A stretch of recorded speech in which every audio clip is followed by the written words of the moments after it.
What's up, Red Wings fans? Welcome inside Little Caesars Arena for another edition of the Forecheck presented by PointsBet. I'm your host, Daniella Bruce, alongside Red Wings radio play-by-play announcer Ken Kal. Now, I'm going to break the news that everybody is obviously dying to know because we talked about it on the last Forecheck show, my fantasy championship.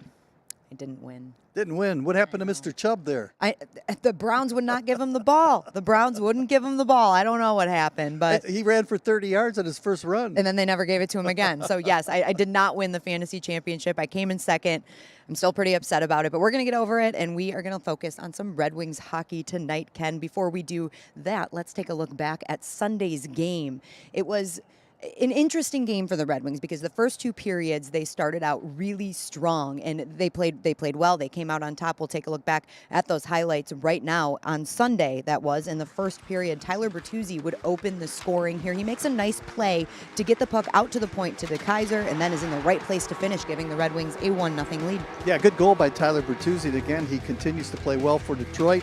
And this one kind of pinballs over to him and finds the open side of the net to put it home. And he's as hot as a firecracker right now for Detroit. That he is. He has 4 goals in his last 4 games. Ken has definitely been a bright spot. And when he was on COVID protocol, he came back and now he's kind of picking back up where he left off in the beginning of the season. And again, the top line's doing all the magic. And the Red Wings need that balanced scoring. That's right. And here's Patrice Bergeron tying things up still in the first period for the Bruins. We got a 1-1 game. He is a great player. And not only can he win face-offs, but he just needs a little bit of room right there to find the opening, put it in the net.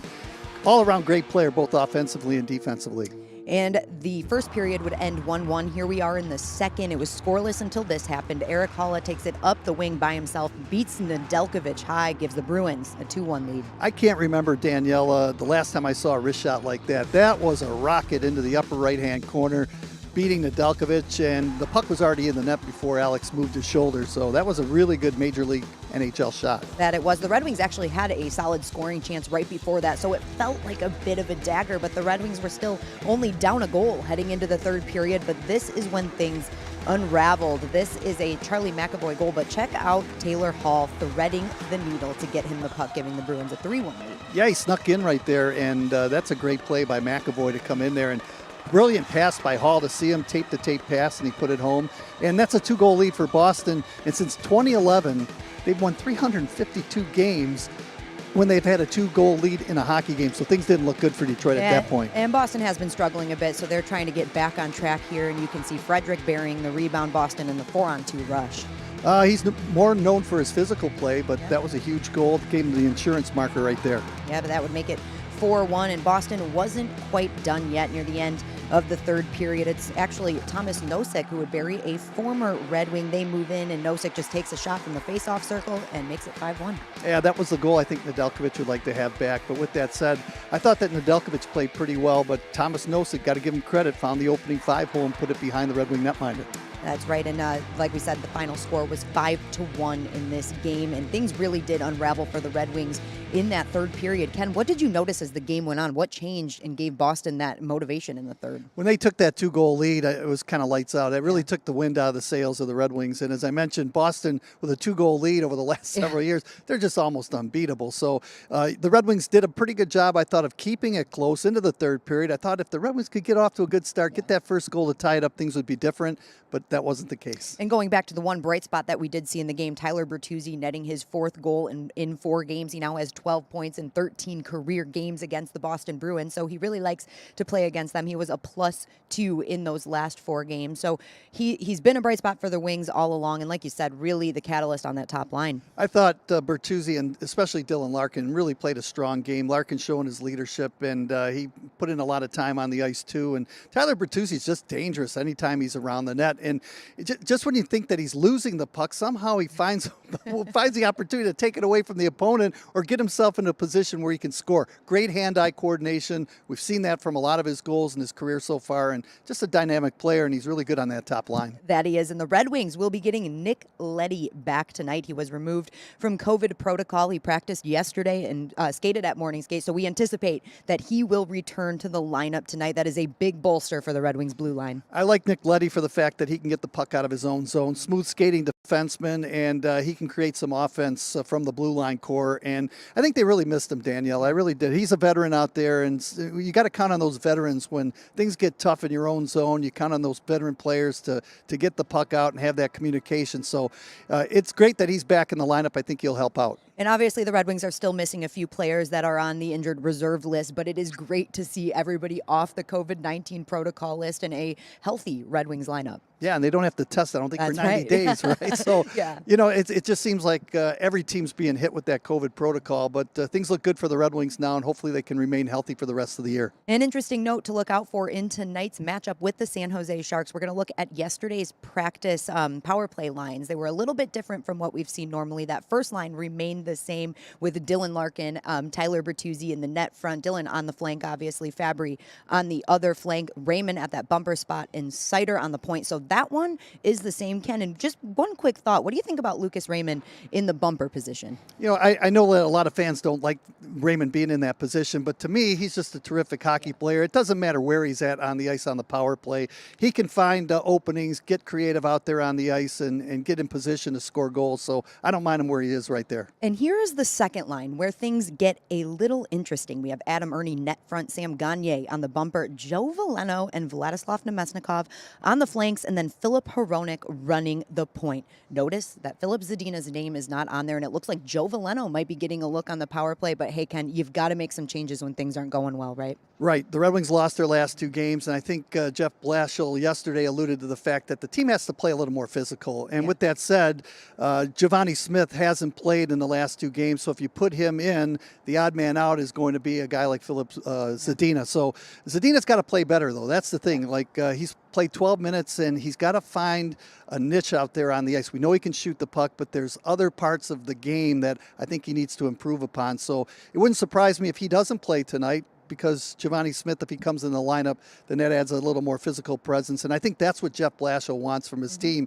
Make it difficult for the other team and don't give them anything easy. That's right. And we've got to try to spark the offense somehow, too, with the San Jose Sharks coming in town. Looking at their last four games, they are 2-2, and obviously they had a couple of postponements, and they had the holiday break as well. So in the last four, 2-2, goals against, highlighted on the graphic that you're seeing right now, 22 goals against in 4 games. They're 1-10 on the power play and have allowed 4 power play goals in those 4 games. So if you want to get the offense rolling, it seems like a good night to do so. Yeah, absolutely. And, you want to take advantage of that. Pittsburgh really dominated. Yeah. They had, a 6-0 lead in that last game against San Jose? Yeah, I think San Jose allowed 6 goals in the first period against Pittsburgh on Sunday. Yeah, Reimer was in net, and I think he gave up 6 goals on 17 shots. So, yeah, great opportunity tonight for everybody to contribute. But with that said, San Jose is a tough team to play against. They're very physical, and that's why maybe Giovanni Smith comes into the lineup today. Yeah.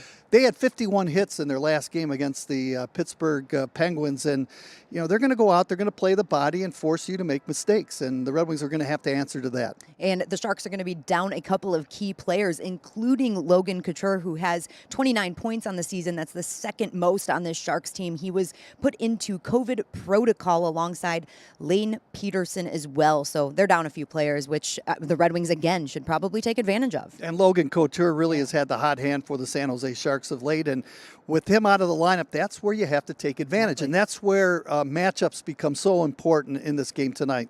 Ken, it's been a while since the Red Wings have lost 2 in a row at home like they have right here in these past 2 games. The last time was in February of 2021, so they've been playing great at home. They've got to take advantage of this game. They certainly do, and home ice has been terrific, as you mentioned, Daniella, for Detroit. And, the last couple of games, the Red Wings scored the first goal, and usually they're dynamic when they score that first goal, but it's a 60-minute game, and you've got to play well, and you can't have too many unforced errors, and that's what I see from the Red Wings, especially on the power play.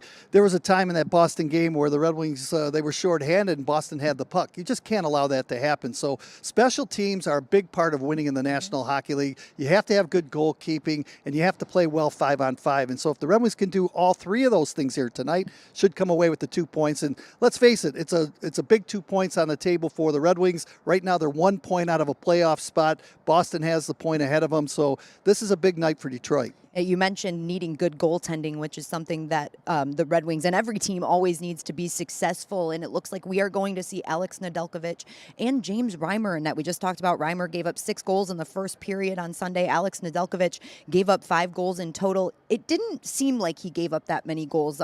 He still played pretty well. He kept the Red Wings in that game for a majority of it.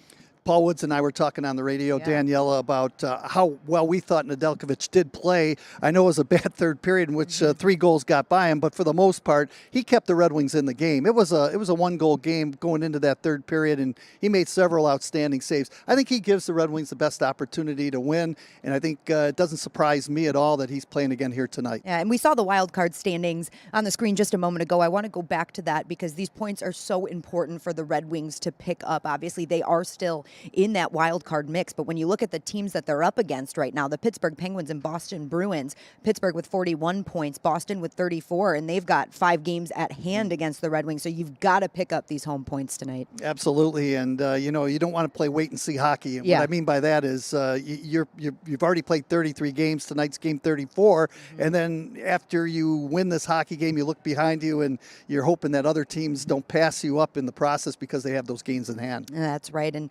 for all of our betting friends out there, make sure you download the PointsBet app. PointsBet now has a new offer for you. When you purchase a ticket to a Red Wings game this season, a weekday Red Wings game, I should add, PointsBet will match the price of your ticket in free bet credits. Spend $50, get $50. Spend $100, get $100. Pretty simple, Ken. That's a great deal. So make sure that you download the PointsBet app. As you can see, the line set for tonight. The Red Wings are a -1.5, and the over-under is set at 5.5. So again, download the PointsBet app. Check out all of the lines that they have for the NHL and all other sports. Before we wrap it up, Ken, one final thought. We keep talking about how the Red Wings need to take advantage of the situation they have here tonight. How exactly do they do that? They need to respond, and that's plain and simple right there. They weren't happy with their last 2 games. They played a really solid team in the Washington Capitals. The Bruins, let's face it, they're not like they were before. Right. It was an opportunity for the Red Wings in a big division game to gain a couple of points or even send it into overtime.